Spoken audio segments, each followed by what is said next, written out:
friends, welcome. So we are going to be making a triple easel card today with these wonderful dies from Crafter's Companion.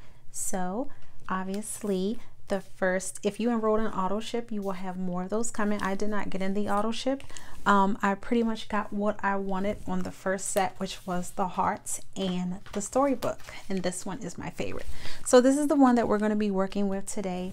So this is easy. I mean, if you have nesting dies, you know, you can make this. A lot of us have already made these kinds of cards, but I wanted to show you anyways because I love this storybook die. Crafter's Companion came out with the storybook die maybe 2 years ago, and I have that, and it is seriously one of my favorite dies in the whole world. I love that.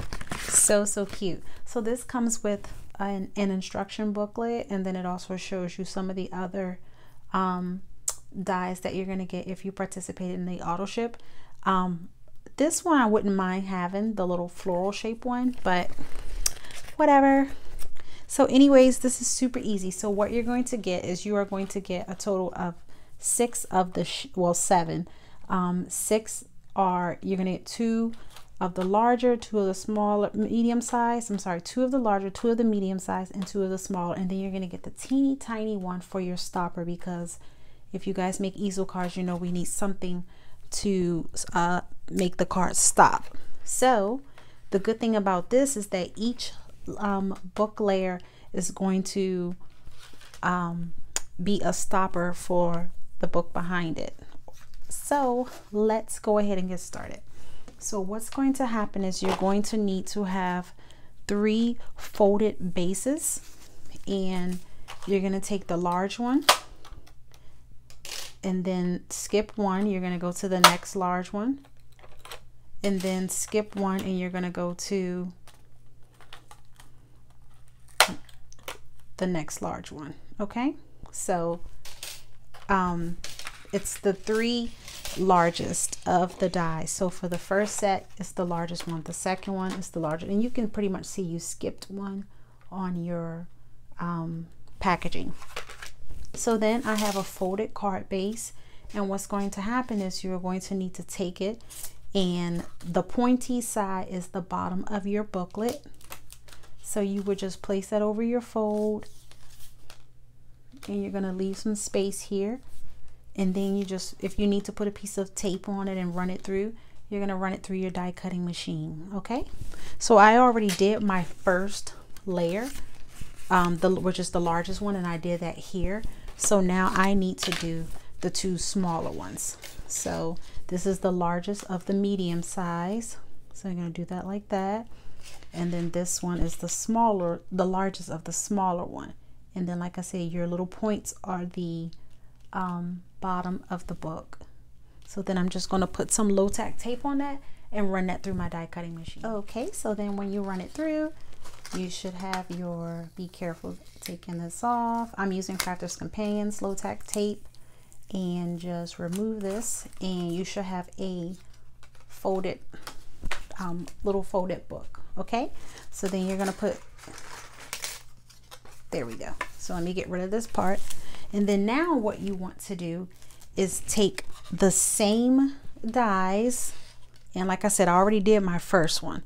So you're going to take the same dies, and this time you're going to run it through again, but you're not going to need 2 layers. You're just going to need 1 layer. So I'm just using, I opened up the page that I was using folded, and you're just going to run this through just 1 layer, okay, for all 3 of yours. And like I said, I already did my very first one, so these are the next 2 that I just cut out with you. So you're gonna run that through. Okay, so I just remembered that I am not doing mines in green, I'm doing mines in blue. Okay, so it's the same thing I told you, to run it through with 1 layer. However, I'm not using green, I'm using this color. Okay, so you should have your 1 layer. Okay, and then now what you're going to do is you are going to take your, open up your little card, and you're going to pretty much fold it in half up to your score line. And you can use a scoreboard for this, but it's not really necessary. Okay, just give it a good crease. Okay, so what I do is I use this little thing right there, this little hole, as a guide, and I just go up to that. And then the same thing, this one doesn't it has it, but it's really teeny tiny. So you're going to take it and you're just going to try to fold it in half. Okay, and this one's a little more challenging because it's so small, and like I say, you don't really need a scoreboard. Okay, like that. And then here's my largest one, which was the first one that I did off camera. Okay, so then now what you're going to do is that one layer that I told you to cut out. Remember I said to cut out one layer after we did the fold. Now what you're going to do is take each coordinating size and you are going to put adhesive right here, only on the area where you put your fold. So right here, and then right here.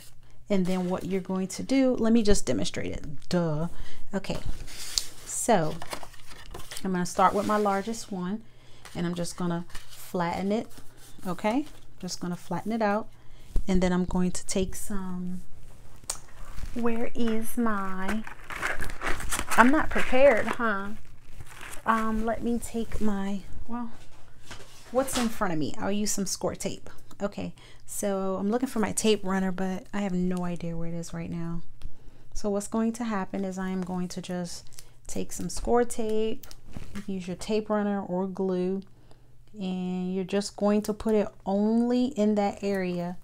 Remember, only in that area beneath the score line right here. Just this part that's going to be folded. That's the only place you're going to put adhesive. Okay, so put that on and just give this a good burnish. Okay, and then let me just release this. And then now what's going to happen is you are going to take your coordinating layer. Remember, your bottom is the pointy part, and you're just going to match it up. Okay, it should fit perfectly. If it doesn't fit, you may have the wrong layer, but just line it up and it should match up perfectly. Okay, lay it on top, and then now when you lift it, it should be connected. Okay, and then there you go, you have your easel. Super simple. And you're just going to do this again for the next largest size. So right here, if you lay it down, it should match up. Okay, and you're going to put adhesive in that same area and then lay it down, flatten it. Okay, and then you're going to do the same thing with this one. Adhesive only in this area, lay it down, little pointy part at the bottom, and it should line up perfectly. Okay, so then now you have your first layer, and then we go back to our die set, and then you have the other larger layer. So pointy part at the bottom, and you see how it has a area where you can still see this color. So if you want to go ahead and cover this up with a decorative piece of paper, you can do so. So I have this one, and as you can see, when you lay it down, you can still see the pretty blue background. And then the next layer obviously is for the next one. Okay, and then I have one here, and then the last layer is for this one. Okay, so there you go. And all we do now is adhere these to our layer, and then we will go ahead and finish this up. So now that we are, oops, I have my final one, and I'm just going to put that there.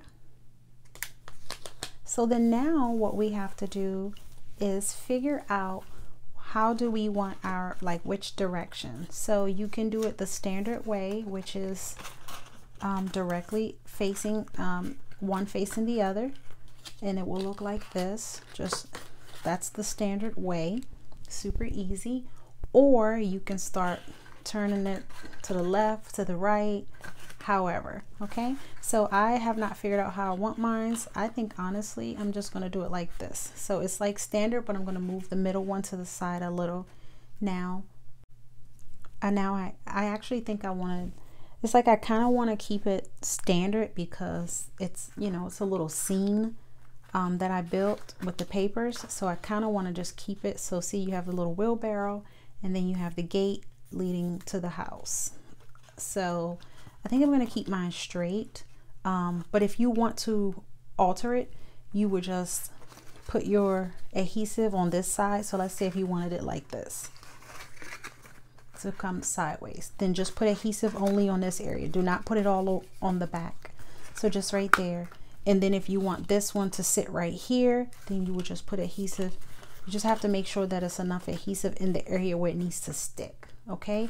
Or if you want to do this, however you want, just put the adhesive only in that spot.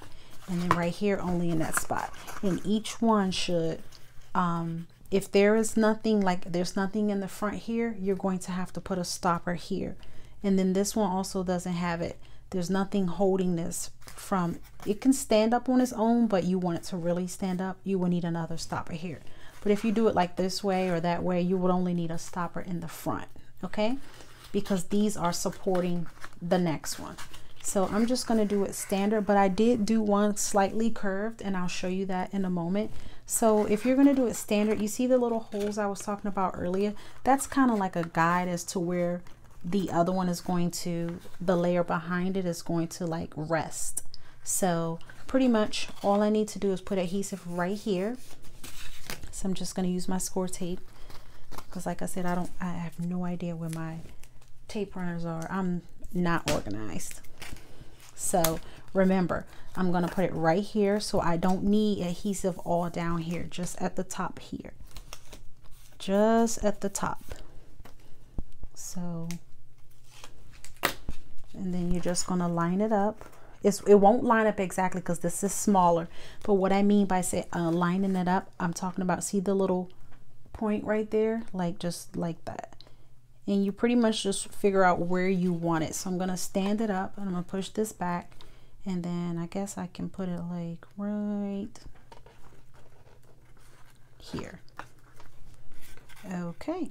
And then the same thing with this one. I'm only going to put adhesive right here because that one's going to sit right there. So let me do that.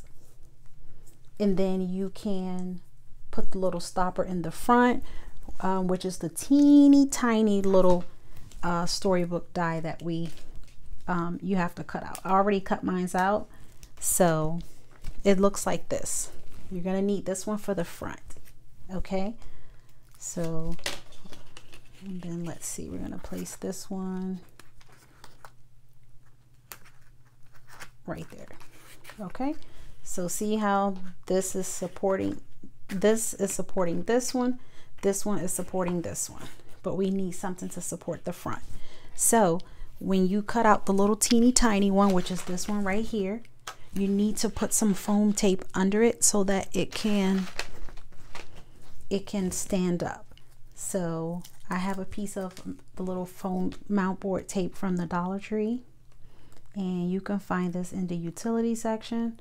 And so see how that would just stop right there, just like that. So I was trying to decide if I want to put two layers. Let me see, one is good. Okay, so let me put one, and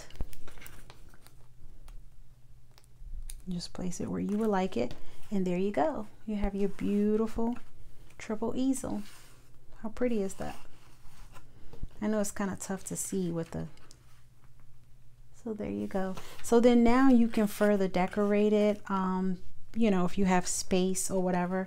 I'm just gonna leave mine as is. Actually, I do have a little butterfly that I would like to add to one of my scenes, which is right here in the front. So I'm just gonna add my little butterfly, and then I have another one. And let me show you the other one that I made with the heart. So I have another little butterfly that I'm just going to put right here. Okay.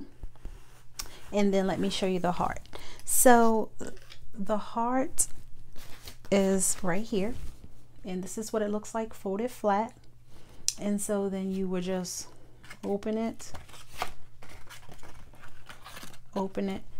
and open the last one. Okay, and see how it's slightly curved. So all I did was just, instead of making it this one in front, I just put some adhesive on the side of it, and this is what it looks like under the bottom. Okay, so that's the heart one, and I just embellished it. I added some little jewels, some hearts, a sentiment, and then this is the word. I think this came, yes, this little love die came with the heart kit. And so yeah, and then it's the little heart stopper. So those are my cute little triple easel cards. They're so cute. I love them. Like I said, I mainly got this because I wanted this storybook. I love those dies, and it's nice to have some storybook nesting dies, and this heart is beautiful too. So anyways, thank you so much for watching. I hope you guys like this. Oh, and I wanted to show you that let me put this flat. So the lays flat, of course, here and here, and depending on how far you separate your pieces, this is a 5x7 envelope, so it goes in nicely and flat for mailing. Obviously, if you start embellishing it and adding a lot of layers of foam tape and this and that, it won't be so flat. But this is how much space is left as well once you put it inside the envelope. So that's that one. And then this one, I didn't try this one, but this one should pretty much be the same. Yeah, it looks good. So 5x7 envelope, and yeah, there's room. So about right here, about a ½ inch of space there. So that's it. So thank you so much again for watching, guys. I appreciate you, and I hope you guys, I think these are still available with and without auto ship. So if you guys are interested, remember too that you can use these to make cards like without the easel. You can, you know, make a heart shaker, or you can do a little book card or whatever. Use your imagination. Thank you, guys.